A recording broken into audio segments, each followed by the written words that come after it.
Good everyone. I hope you guys have an amazing day. So what I'll do today, I will talk about some of the data modeling side, right? Because even if it's a Sales Cloud consultant certification, you still need to know a little bit about the data uh, with respect to standard and custom object.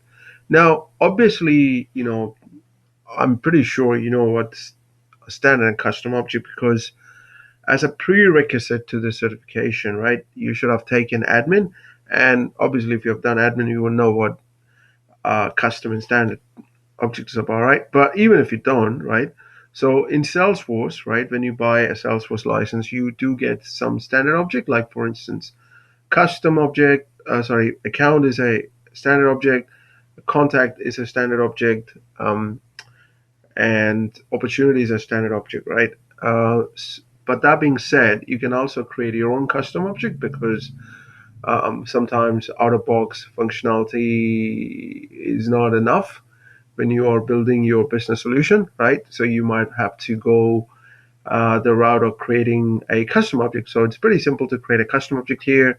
You just go here and you create a custom object. You can also create a custom object from a spreadsheet, which is also another option. So you can pretty much fill in the name. I'll just show you how to do that in a quick right test. I don't like test name, right? So I would say we trying to be beer object, right? So I'll just say beer storage. All right. Let's say I wanted to build a beer storage object, right? Um, Object name example. This is a beer storage. This is an API name, right? Because when you're creating a object, you would know, right? API names are very important because they get used elsewhere, in the code or maybe in the flow. So it's usually underscore C, right? With the platform event, it's different. It won't be underscore C. It will be underscore E. So yeah, and then if you wanted to use allow reports, track field history, allow in chat groups, enable licensing, that's a new one, right? So I will keep it as such and allow search. And if you wanted to add the notes and attachment, launch custom tab, I'll keep it this one, right? So obviously, if you don't want to add the default notes and attachment, you can do that later. And if you wanted to create a tab style, you can do that. So this is a custom object, right? Now, objects are like a table, right, in an org.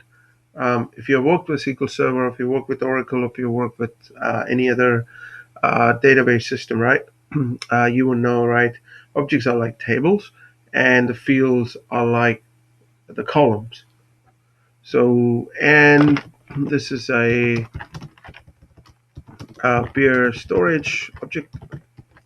Now, I've seen, most of the time when people create any object. Okay, let me finish this, and I'll continue with the discussion. So, it's about the. Okay, so we go next, and it's about your permissions. Let's just say next.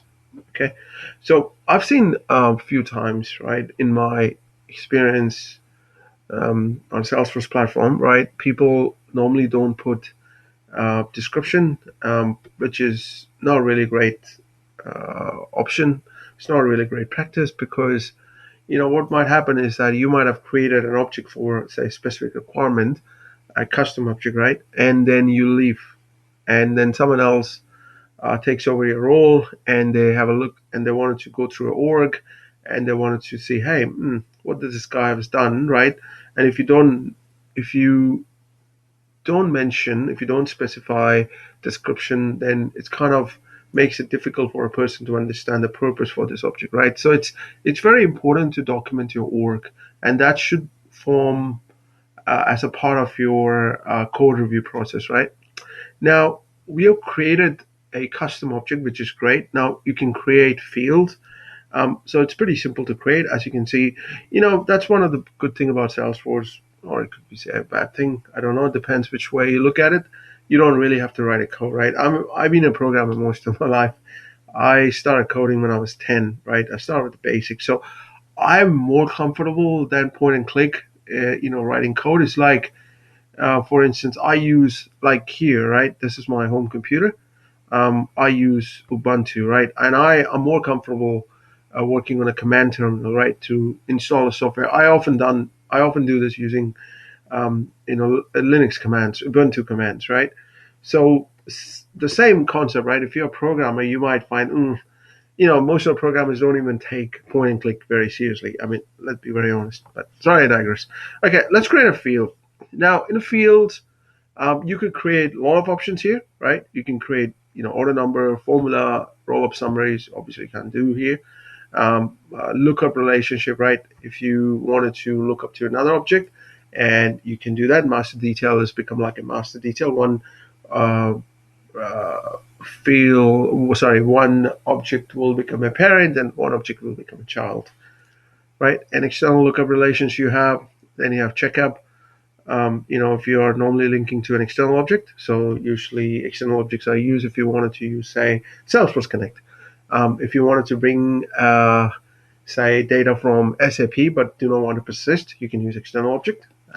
So something on the line. Then you have different field types, right? You have currency, you have geolocation, you have numbers, you have multi-select, pick list, you have text area, encrypted if you wanted to use, right? Time, URL, so phone, all this stuff, right? So you can create, let's create one, right? Let's create. Okay, so I'm going to do a master detail relationship. Let me do a master detail relationship with an account, right? So obviously it's related to account. So what that means is that this object is a child and this account is a master, right? So you cannot delete a standard object. So if you're, oh, yeah, it's account, description and help text are very useful if you're dealing with, if you wanted to provide a better user interface, right? Okay. Now this is, okay, so, excuse me. So that's done. Now, I will show you how it works if I go to the beer storage, right? This is an object. Um, and, right, come on. So if I do new, right, you can see the account is mandatory, right? So that's, and the name. So that's how you do it, right? Okay, now there's one more thing I wanted to talk about. That's a schema builder. So, which is a very, very popular functionality within a Salesforce ecosystem. It give you a visual representation about objects and how they're related to each other. So let me go to setup here, right? Using this gecko icon. Um, and I go to Object Manager, and yeah, and I go to Schema Builder here, right? It is a very important. Yeah, you can see that account here. You can see the right and how they're related to contact. You see the arrows going here. You can select which you wanted to display, but just an example here, right? And it also shows you. You can see show more fields, and you can also create a new field here if you want. And you can also see the legends here, right? The lookup relationship, master details, how they're associated with each other, right? Now, yeah, I mean, if I can find my beer object, beer storage, yeah, you see that? So this is linked to an account just now we created, right? And it shares the master detail relationship one to many.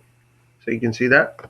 So you can use Schema Builder. It's very useful if you wanted to study the relationship in a visual manner, right? So why do you need to learn from a Sales Cloud perspective? Because it's mostly, obviously, when you are using Sales Cloud, right, you obviously work with the Sales Cloud. And when you work with the Sales Cloud, obviously you need to understand how the data is stored, right? And how the data is stored, you can only understand if you understand the data model.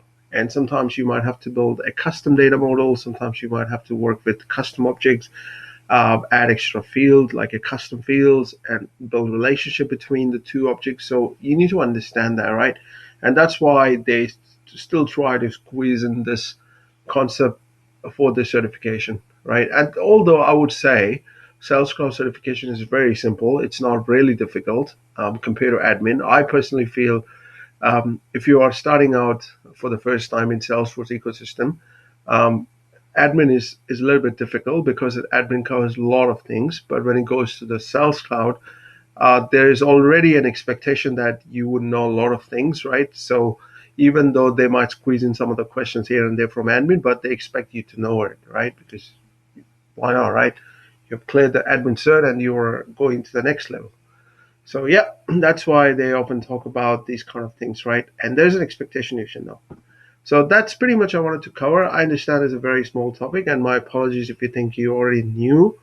And so, but I just wanted to do it for the sake of completeness, right?